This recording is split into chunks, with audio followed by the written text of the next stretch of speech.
Okay, I'm ready. Cool. We started. Hey guys, I am Hunter, I'm Kim. and today we are doing a dialogue about greetings from Mars. How would you Yeah. describe greetings from Mars? It's like an interactive postcard. Yeah, with the rover. Yeah.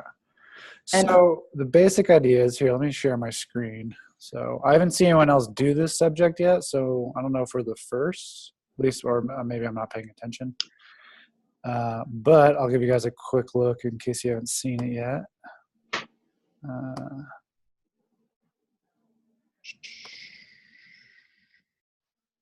okay, cool. okay, So yep. this is the website. It's called Greetings from Mars. As you can see, it's like that typical postcard looking thing, and you scroll, and as you scroll, this kind of flips and gives you a bunch of information about different aspects of Mars, and you come to realize that the person sending you these postcards is the Mars rover. This guy, which I don't know if you can see, this guy here. Yeah. I thought it was pretty cool. I mean, this goes back to some of the other ones I've done in the past with like the computer kind of being aware of where you are. Like, as you can see, it knows I'm human. I'm in Aurora right now. It's where my practice school is at, which is why I have this background. And it knows that I'm on Earth. Did you do the same thing for you? Yeah, it said, hello, human, and then it did for Denver, and all of that information and facts are catered to your location, which is similar to the other stuff, like the coding and stuff. It gives you Mm-hmm. information based on your Yeah. clicks or location. Yeah. And like the do not track stuff and all that, where it's like your computer's always watching you. So, Yeah, creepy, right? yeah. All the way from Mars.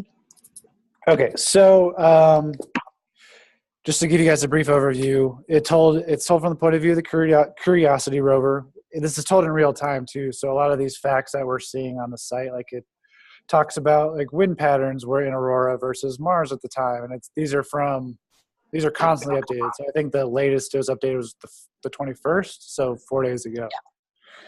Um, it tells about its journey over the last 5 years, and while it's doing all this, it's giving like some scientific information. Um, so it updates weather. So like you get a weather pattern for Mars. Like it said today, it knew like the high in Aurora was going to be 65 or something like that. And it said the high on Mars was going to be like 141. And from there, it kind of goes into other stuff. Like it's kind of fun and interactive. It talks about wind patterns and just talks about like how everything's kind of different because of the atmosphere changes and different things like that. So and it kind Yeah, of it breaks it down into the seasons as well. So it goes into like spring, summer, and autumn, and like how these different aspects change throughout the year. yeah, so like it says right now they're in the winter season in the southern hemisphere, I believe, and it talks about the thing with it is it makes it's a perspective of the rover, and then it also just kind of chats with you as if like it's really a postcard kind of situation. Yeah. So I like that it wasn't all scientific-y. That's not a word, but it wasn't all sciencey.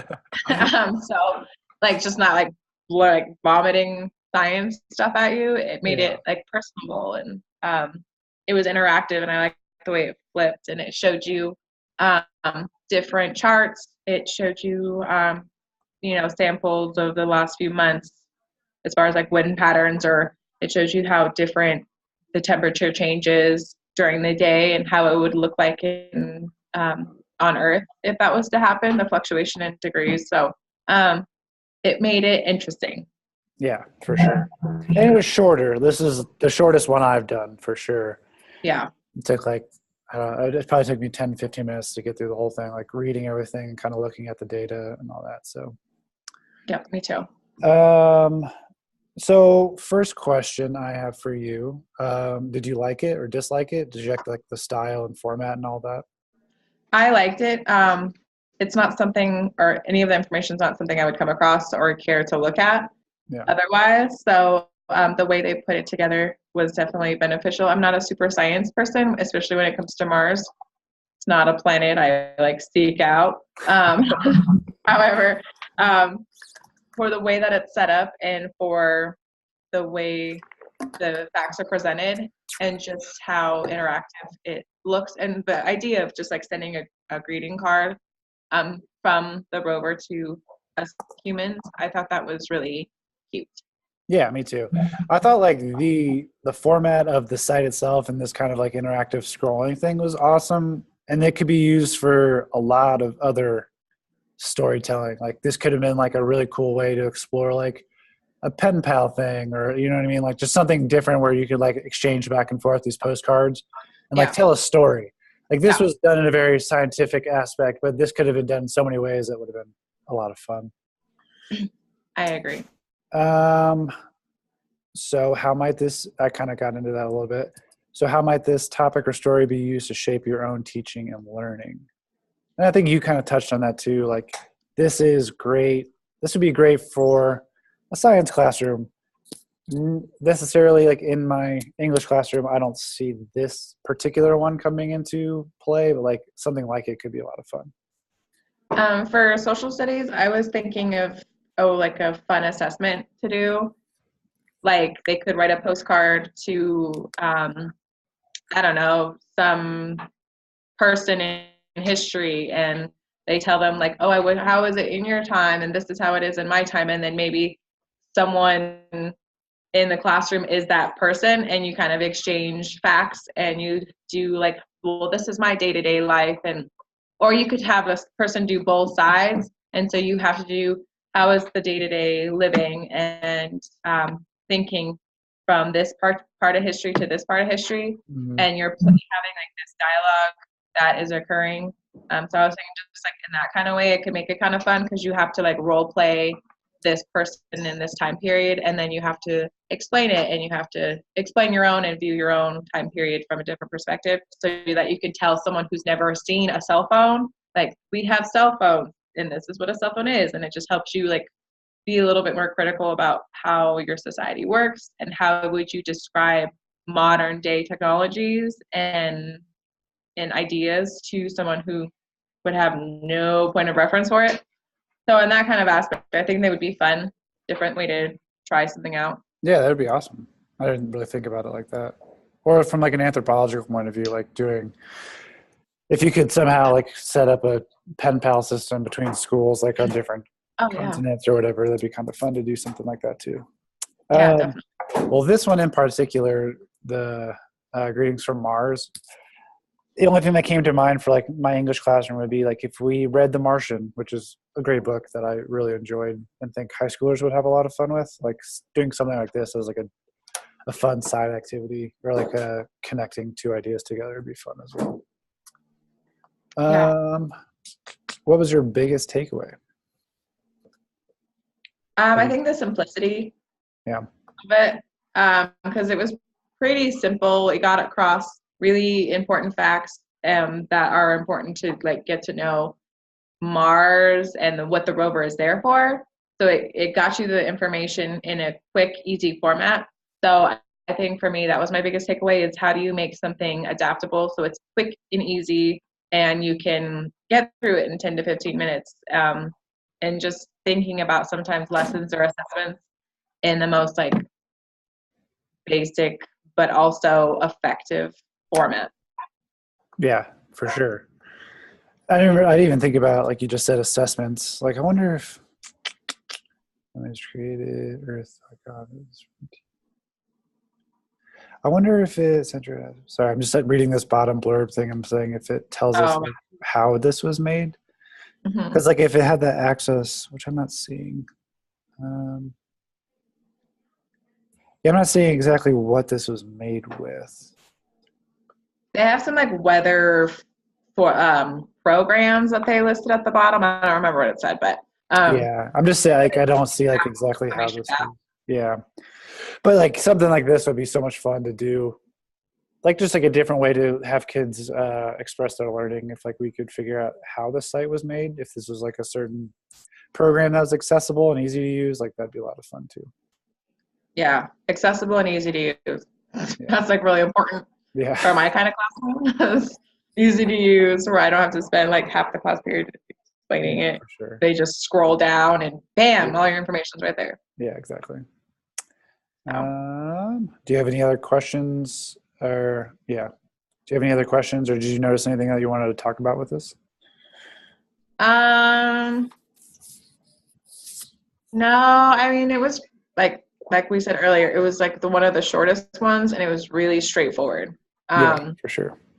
So I wasn't like curious. I mean, other than like how can I use that same format in my own classroom where I'm not like spending like half a day trying to figure out how to make it. Like that would be fun. Yeah, that would be useful information. Yeah, I totally agree. And like, I want to try to find stuff like this in particular, like I can apply to my classroom. Like this would be a fun way to do, like, talk about essay formats or like parts of speech or grammar or something like that. Like something that you can kind of scroll through and get these different levels of information and kind of go at your own pace would be fun. Yeah, we did something like, to be more modern with it, for our methods class, we had to have, it was like a scheduled time. It was like 5:00 at night, and all of us that are in methods had to tweet about a discussion. So you had to like focus and funnel your information into the how many characters and stuff that Twitter allows. So you really had to be thoughtful with what you were saying.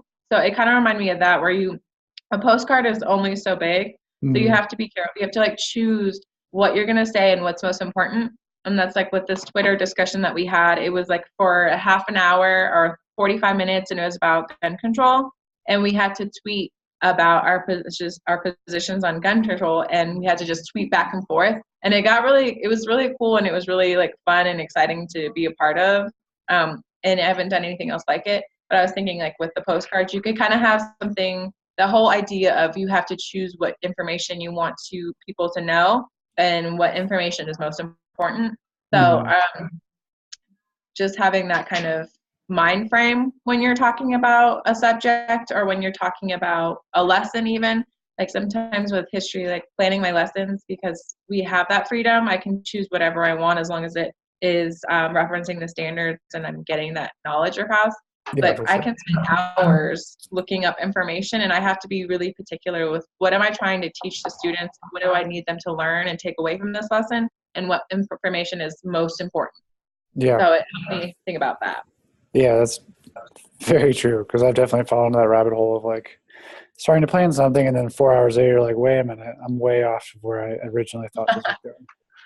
Right. I did way too much information for a single class to comprehend. So yeah, that's cool. That's a cool way to think about it.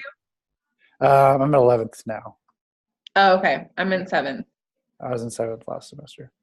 And with like 7th graders, everything has to be very dialed down and to the point. Well, even with my 11th graders, it's like if we don't have bullet points on our slideshows, then we're losing them. that quick hit information is key for sure. Right. Okay. Do I have to take notes? That's always the one. Yeah, for sure. Yeah. Okay. Well, I think that's all we have. It was short. So thanks, guys, for watching. I hope that was 15 minutes. We'll find out here in a second. Sure. Felt like 15 minutes. All right, cool. Well, this is our last dialogue. Thanks, Kim. Yeah. Thanks, Hunter. See you guys on Slack. Yep. Thanks.